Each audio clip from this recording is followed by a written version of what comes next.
Yo, yo, yo, what is good, Joe? It's your boy Daniel Bear, aka Natty, aka that nigga. You know the vibes, Back at it again on stream.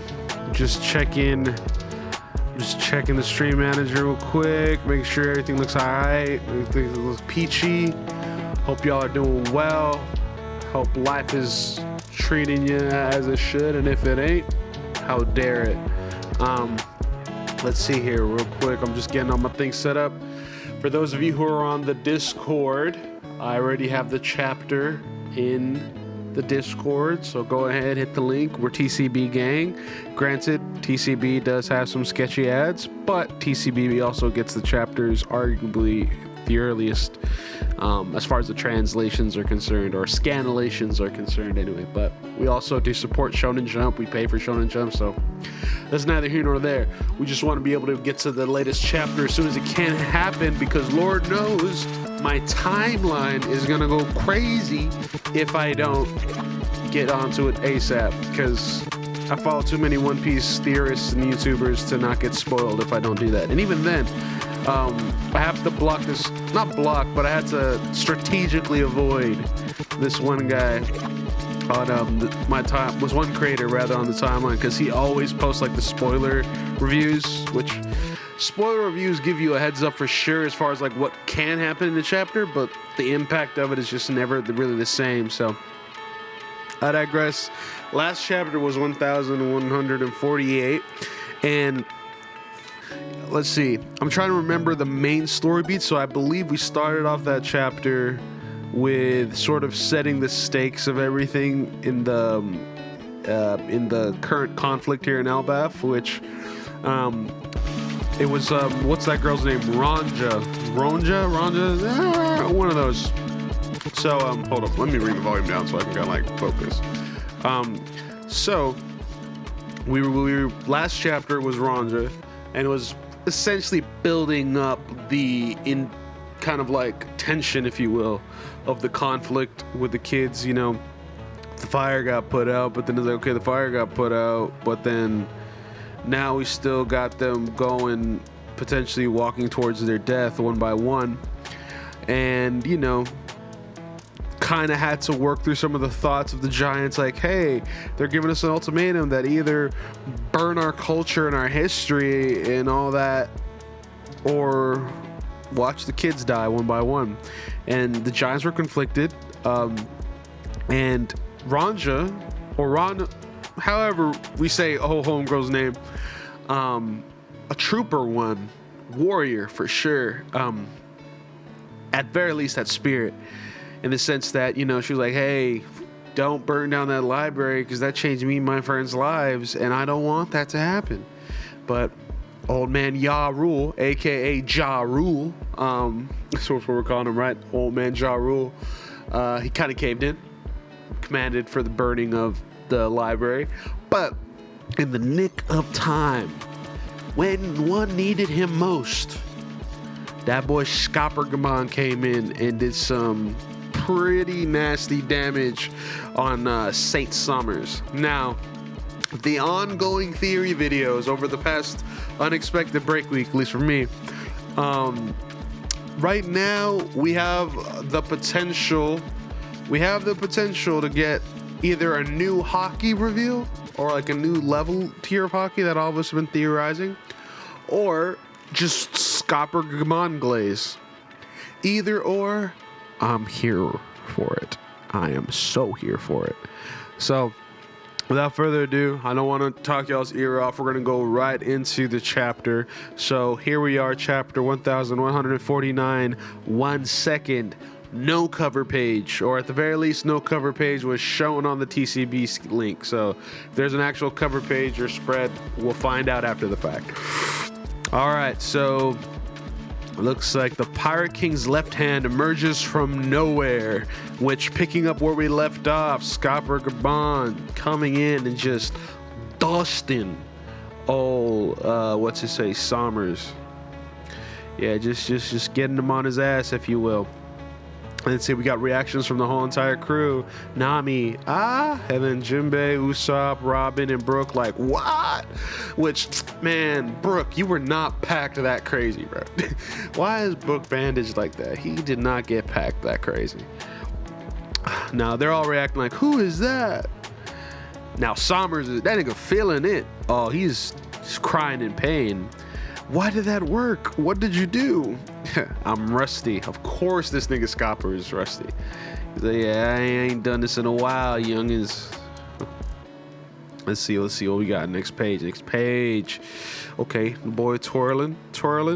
Coming back at it, trying to spin the block. Scopper spinning back the block on him. Briar Barrier. Okay, so Summers got a counter. Okay, Scopper tried to spin the block back, and Summers like, hold up, I'll let you do that once on me, but not again. Oh, all right. So Summers like, Mountain Eater, why are you in Elbaf? So he's coughing, he's wheezing. So Scopper just off of that 1-2, slice, already got Summers just like, hold up, why is this man making me try so damn hard? Nothing wrong with a serious talk, right? Nuh-uh, huh? You met him at the castle? Let's see. Yeah, Luffy and Zoro were totally overwhelmed by him. He's the father of Colin, the kid we met at school. Okay, so that's Nami. Okay, so it seems like Robin is with the team now. Interesting. Okay. The old guy? Unless I misheard, he said he's Scopper Gaban. Whoa, he's equal to Rayleigh? He's the left hand of the Pirate King. That sort of person in the land of giants? Okay, real quick. Okay, just come in here. Just come in here. I'm even pause the music here. Okay, I'm just pause the music just super briefly. All right. Okay. I am dead ass reading this verbatim, and keep in mind this is the scanlation, so we'll have to like read the actual like Shonen Jump Viz Media translations to really make somewhat of a final canonical statement on this. But whoa, he's equal to Rayleigh. He's the left hand of the Pirate King. It would seem that is Jinbei saying that, and Oda didn't do like the character to the bubble because they're all on the same screen, so he just kind of drew the line towards Jinbei. So my thought being, once again, the agenda of the wings of the Pirate King, right? There's the left hand, there's the right hand, both being, or left wing or right wing, both make the two wings that make the Pirate King fly, right? I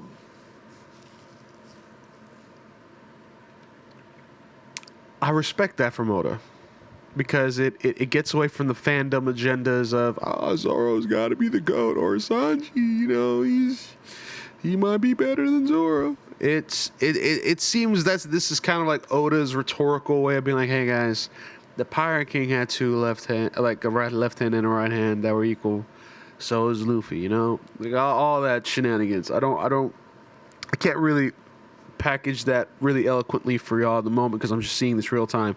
But just know, the stock, I don't even know if this would be considered a stock, but because Zoro stocks, Sanji stocks, they've been kind of going in and out depending, especially for the anime. The anime has got Sanji stocks going just not down, but actually, you know what? That's a lie.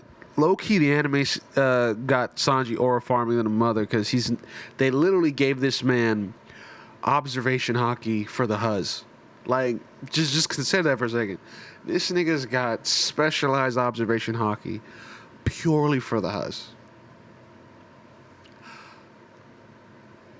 I would argue some of the best glaze ever.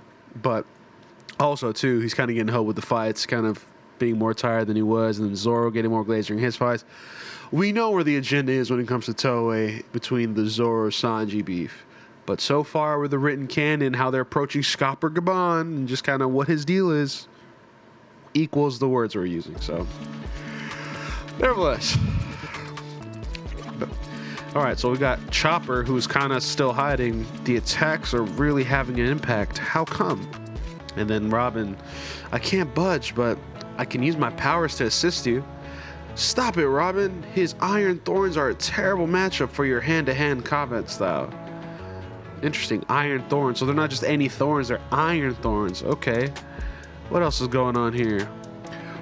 All right, so we go back to the battle between Scopper and Summers. So Summers like Thorn Rush and Hell of the Crimson Lotus.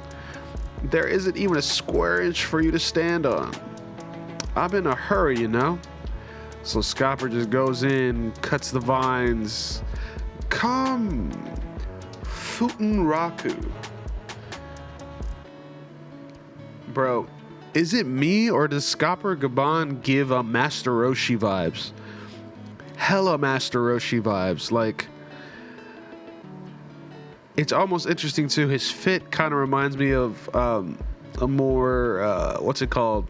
A more chill Sanji Egghead fit, funnily enough. So, just interesting parallel I'm noticing. But let's see, this boy, Futenraku, what does that mean? What is Futenraku? This may be a play on words of Itenraku, referring to a musical composition for Japanese nobles. Okay, so that's his attack pattern. Cuts this dude, Scopper Gaban's top half off. Oops, that was close. Dang, it's like Scopper Gaban is not waiting at all. He's like literally giving him like 2-3 hits, and then he's like, bro, I gotta go get my kid, bro. I ain't dealing with you right now. Wait up, Colin. Huh? He took him out. Yeah, no, this nigga just cut. Okay. Scopper handled this man too easily, which gets me thinking a couple things, but we're gonna keep on reading. We're gonna keep on reading because this Dan quite literally just cut this dude in half. And freaking insane. I love it. It's beautiful. And also too, one thing I love about Oda's art, especially on these double panel pages, because post time skip, a lot of people love to, you know, get on Oda and be like, oh, the panels are like super packed and messy or whatever. No, like, I mean, sure, to a certain degree, if you're trying to like go for like a very like artsy and like super detailed aesthetic, which to me, I think Oda does details very well too. Like the lining in clothes, like he definitely goes for a cartoon aesthetic, but that does not mean he's not solid in his fundamentals at all and is able to show form and texture very well. I mean, just look at this double page spread. I mean, just juice. I love it. Granted, I will say this chapter so far heavy on the speed lines, but we are picking up from an actions in the middle, or at least from the climax of a previous action sequence. So I'm not really like what's it called?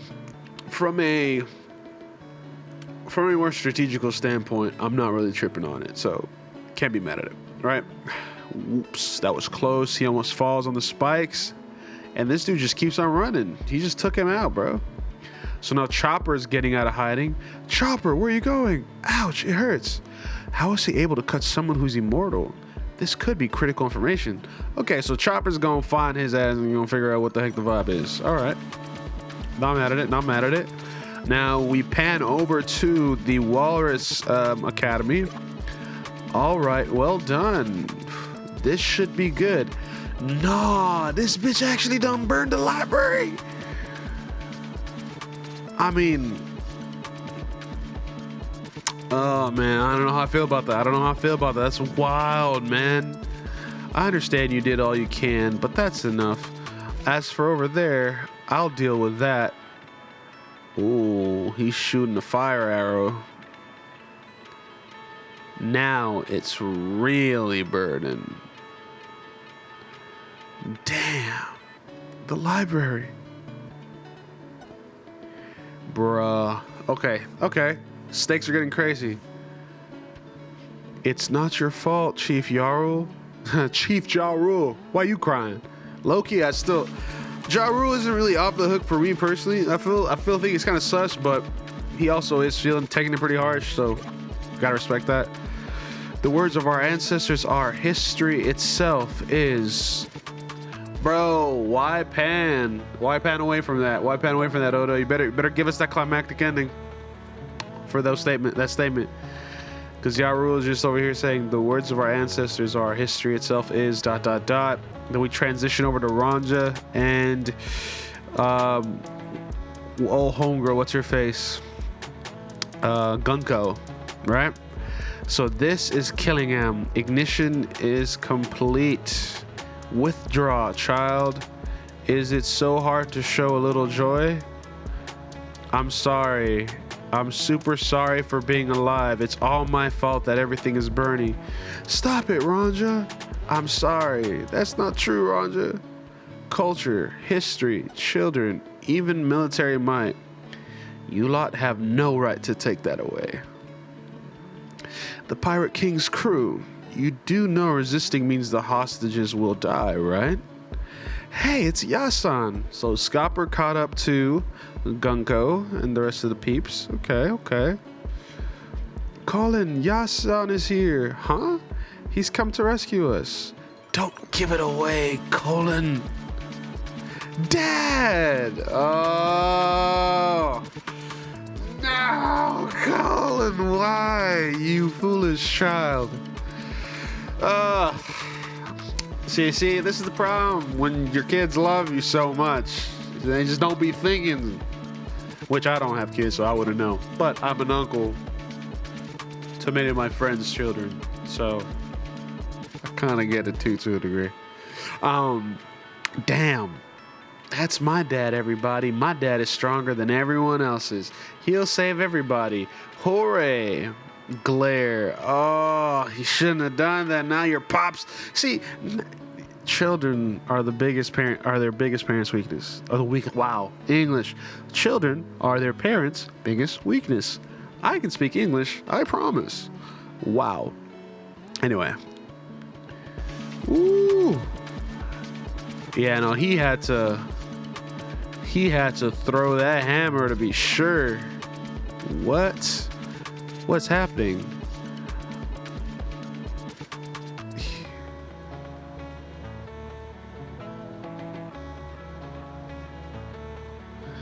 Okay, hold on. Hold up. I think I missed one page there off the load. We're gonna reload the page just to make sure. Okay, we're going here. All right, well done. I understand. Everything's burning. Culture, history, children. Hey, it's Yasan, Dad, Glare, and then Gunko steps on him. Offie, get off me. Off you? If you insist. Challenging me means only one thing. Dang, Gunko done made a... It's interesting. Gunko made like a saber out of her arrow fruit. Very interesting. All right, so we got Scalper Gibbon. This is my last chance. If I act now, the fires can be put out, the kids can be rescued, and Elbaf will be saved.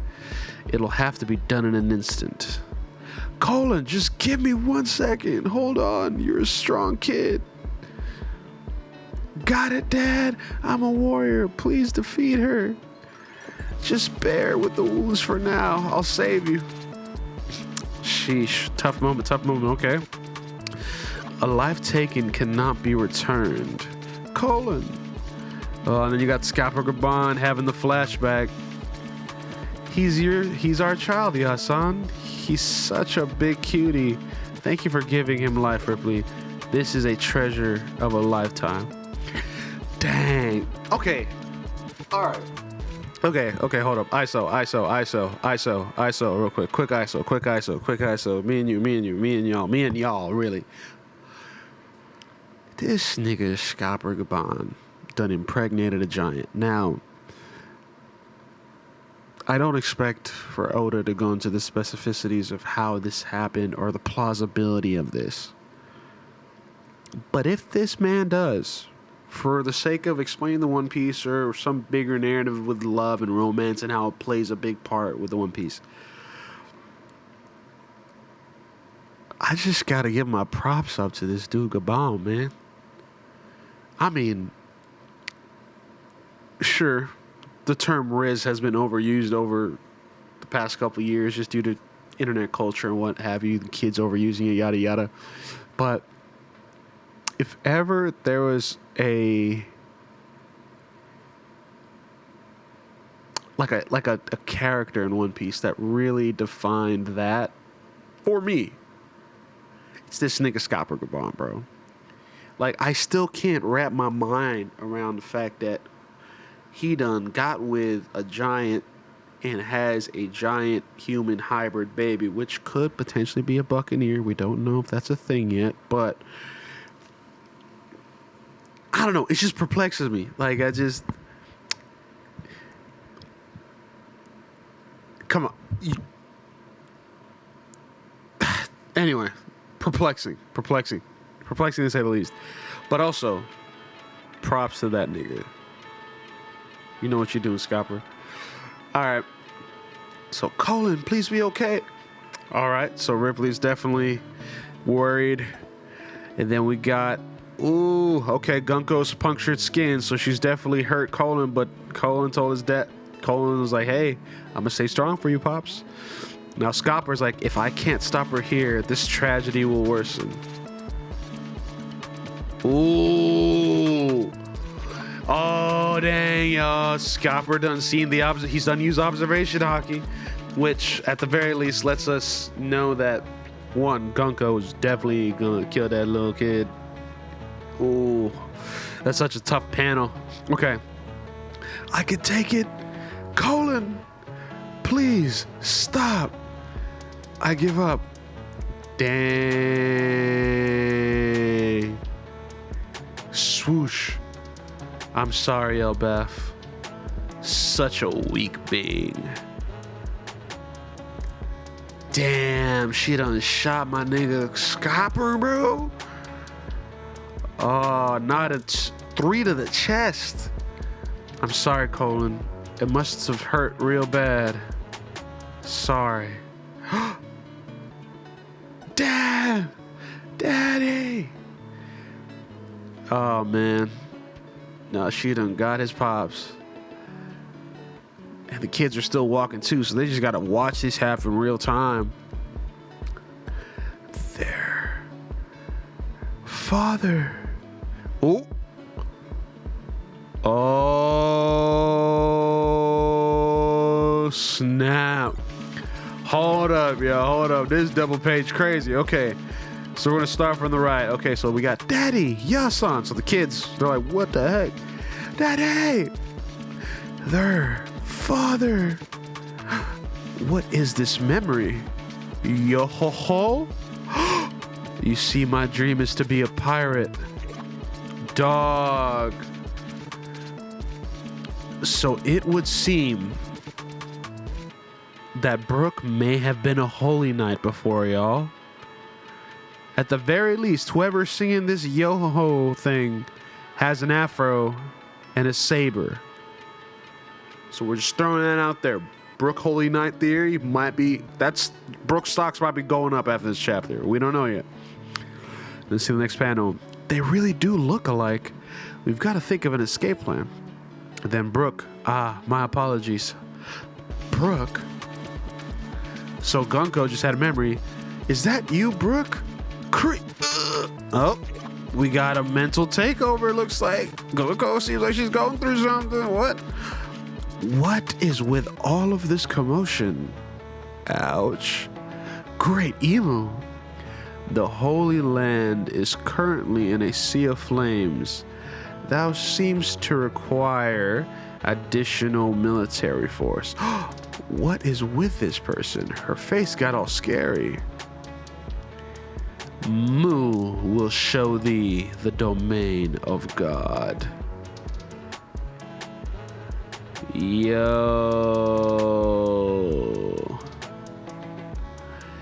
It seems like Emu has taken over Gunko's body. Nah, this is crazy. Yo, we might. It ends here. Okay, it ends on the reveal. So Gunko won. So Gunko shoots down the boy Scopper. Tough moment. Crazy, right? In the next double page, we get a flashback of a memory of Gunko screaming for her father. So there's that. And then there's a yo-ho-ho. So there seems to be a singing pirate or a singing dude that has a sword that say, "You see, my dream is to be a pirate." And then Gunko's like, "Oh, is that Brook?" And then all of a sudden, there's like a screech, like a Cree sound. What's with all this commotion? The Holy Land is currently in a sea of flames. Thou seems to require additional military force. Mu will show thee the domain of God. Bro. And it seems to be Hockey Sparks too. So, okay. Now, Egghead. Spoilers for those of you who haven't gotten to Egghead. But in Egghead, when we see Joy Boy's hockey on display, it screws with everybody. I mean, it screws with all the niggas. So much so that it even gets Emu on their knees. All the way in Marie Joie. Emu can feel that hockey from that far away. Now, the anime is probably going to hype that up more than the chapter. Reasonably so. It's animation. You have sound. You have visual. You have motion. A lot of ways you can hype that up. This moment right here, I hate saying that we got to wait till next chapter to really, really, really lock it in, which it's interesting that next chapter, which is 1150. So Oda's big on numbers, but I don't know what those numbers particularly mean just yet. But what I can say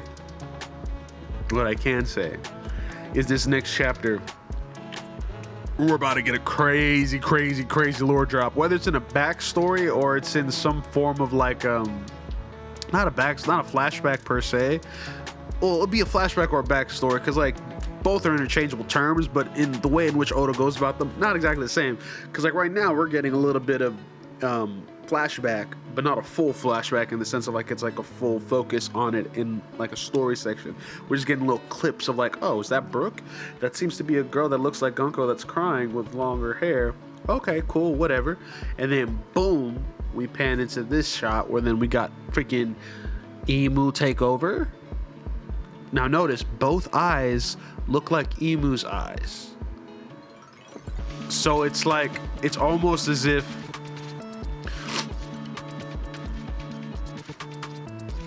it's interesting. It's very interesting because I don't want to jump the gun too heavy, but Emu sharing those eyes. Let's see. I'm trying to like analyze to like notice the main difference. So it would seem the main difference between Gunko's eyes normally is her normal eye has just the one dot and then the ring around it, and then the other eye, which is her off, like her, I guess, heterochromia eye, if you will, which is kind of like all one color, I think. Let's see. I'm like going through the chapter right now. I'm kind of like scrolling through. Let's see here.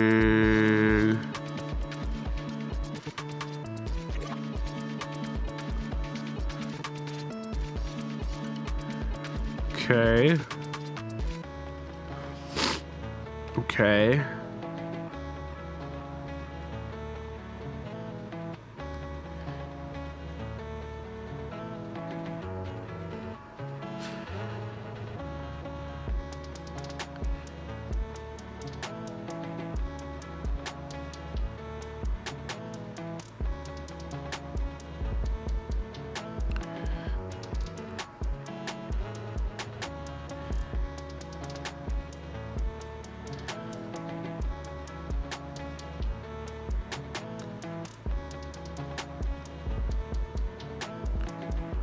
I'm like analyzing all these panels right now.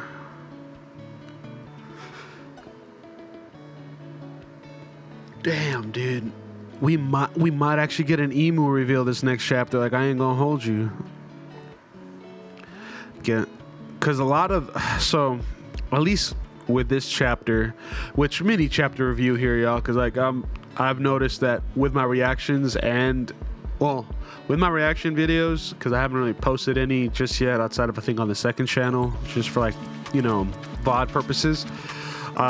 We'll just get into a little mini review. One, having no chapter cover this, no cover page this chapter. Interesting choice by Oda. probably because the initial one already ended with, you know, Yamato kind of getting her crew. Granted, she still has to drop off the hat with what's his face, Komatsu, I want to say. So there's still a little bit more for her story to go, but I can see why this week there'll probably be a break. But we start off in the first kind of like scene, if you will. It's continuing with Scopper getting his shit rocked, essentially. And it's very interesting because it's like Scopper essentially cuts this man in half. But here's the thing, though. Like, he kills him, or at least we think he kills Sommers. But remember, Sommers is immortal. And although Scopper seemed to have hurt him and done damage, is Sommers dead? I'm really looking through these panels because, damn, like, okay, so after the Scopper fight, we go to the library, you know, see Killingham essentially lighting that thing on fire. And then we go over to Ranja and Gunko with a little bit of a quick pan to the Vikings, or the new, you know, Viking pirates getting essentially hauling ass to where Gunko's at. But Scopper Gaban already making it there, challenging Gunko. Kids are like, oh, it's Yasan, right? Colin blowing his pop's cover, which I feel for him. He's like, oh, my son, why did you do that? But then also on top of all of that, I mean, we got Gunko just with the smoke, like no questions asked. Scopper Gavan using observation hockey, giving up. Like, imagine just seeing your child in pain, especially if you can control it. Like, I don't have children of my own, but I can only imagine the horror. Because I just think of family members, probably the closest thing. But even then, it's not the same. Yeah, I can hear all the parents, whatever. It's like, it's not the same. It's not the same. I get it. I don't get it, but I can fathom it. But yeah, dude, this final page, bro, like, it seems that Sommers is still, like, he's still alive, even though he seems very, very, like, effed up, like, even by his own spikes, by the looks of it. And then Killingham is noticing that it's Emu that's kind of taken over Gunko's body. Yeah, man, I'm very, very excited for the next chapter. Like, it's just, this chapter is kind of one of those chapters where I really feel like the past two chapters, they kind of, at least right now, they kind of fall under like that 7 out of 10 category as we're reading real time. But because I have reread previous arcs, more recent arcs before, after they come out, and these past two chapters are kind of those chapters where Oda's really trying to, like, hey, I need to make sure these stakes kind of land. I really need to make sure these themes of this arc land. I gotta tug on the heartstrings a little bit. I gotta get the blood boiling. I gotta get some magic going. You know, I gotta make the readers feel something. And I also gotta keep them interested in finding out more. And so in this chapter, revealing Emu, like Emu actually taking action through Gunko, brother, we're in the final saga, no question about it. Because now we're entering what Emu would, or Mu will say, Mu will show thee the domain of God. Or the dominion of God, rather. I keep on saying, I said domain every time, didn't I? The dominion of God. And it's like, will we finally get a display of what Emu's powers are? Because one, the arrow fruit is eerily similar to the arrow that stabbed Sabo. So is the arrow fruit a direct sort of, I guess, a direct sort of gift from Emu? Is Gunko a descendant of the Nerona bloodline, but Emu being the ancient one of the Nerona bloodline? Like, there's so many ways I could take this, but right now this is a 7 to 10 out of chapter for me. I'm lying. It's an 8.5 chapter for me. But if I'm like trying to be objective and taking my personal feelings out of it and just looking at it as like a chapter for what it did, it's kind of a 7 out of 10 because these are one of those pace builders that you read this at the end of the arc, like, and reread it all together, you'll probably get like 8.5 or 9 out of 10 because it's like it stacks everything up. It sets everything up. And the reveals, I mean, once again, we have a reveal. We have a huge reveal that Brook is Holy Knight, which is crazy. I mean, not crazy. It's kind of fathomable, actually. There's been some nuance in kind of how Brook carries himself and how he's like, oh, I'm from an island. I forget which blue, but, you know, is this potentially a memory from God's Valley? Or is this potentially a memory from Marie Joie when... I don't know. I would feel it hard for Brook to necessarily be considered a Holy Knight, only because I feel like he would have mentioned something like that sooner when engaging these Holy Knights. Granted, it could be so old that he's before their time, but to be fair, they're immortal, so there's not a lot of leeway there per se. So yeah, I don't know. All I can say right now is Oda's cooking. Oda Sensei. You are cooking crazy. But that's it for the chapter reaction and kind of like my mini review of it.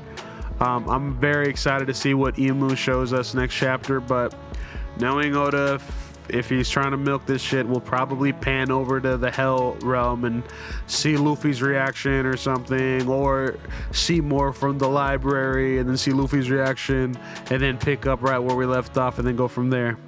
But that's if Oda's done like he's done in the past. If he starts direct from this point and continuing further to show more of Imu, oh man, we are gonna eat so well. But yeah, anyway, I don't want to talk y'all's ear off. It is your boy, Fanya Bear, a.k.a. Natty, a.k.a. that nigga. And this is our chapter reaction / mini review of chapter 1149 of One Piece.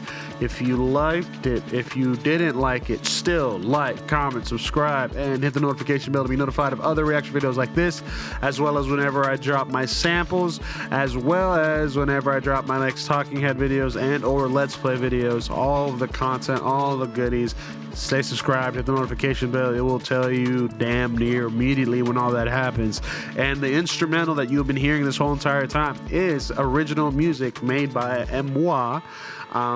It is just the instrumental version of an up-and-coming single I have coming out. When is it coming out? There's no release date because I haven't finished redoing the vocals. So yay. Regardless, whenever that's done, you guys will have a release date. There'll be a whole little marketing spiel for it. But until then, I'll be playing the instrumental for y'all on stream. That's what y'all been hearing this whole entire time. If you like it, let me know. If you really like it, get on my Discord server or sign up for my email list. And with that, you might be able to get, I don't know, early access and listen to it via a private link.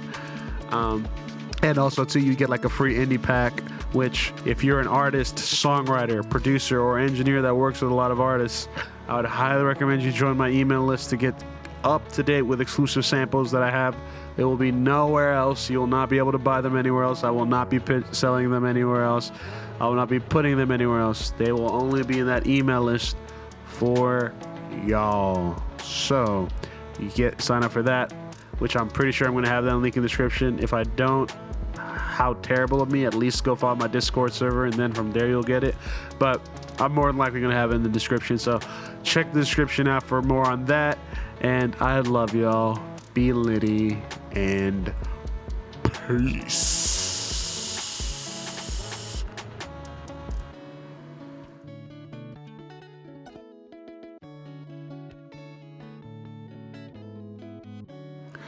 We're going to run that again. Love y'all. Be chill. Peace. I had to do it twice. I had to. It's just like I needed to get a better ending. Anyway, now we're done.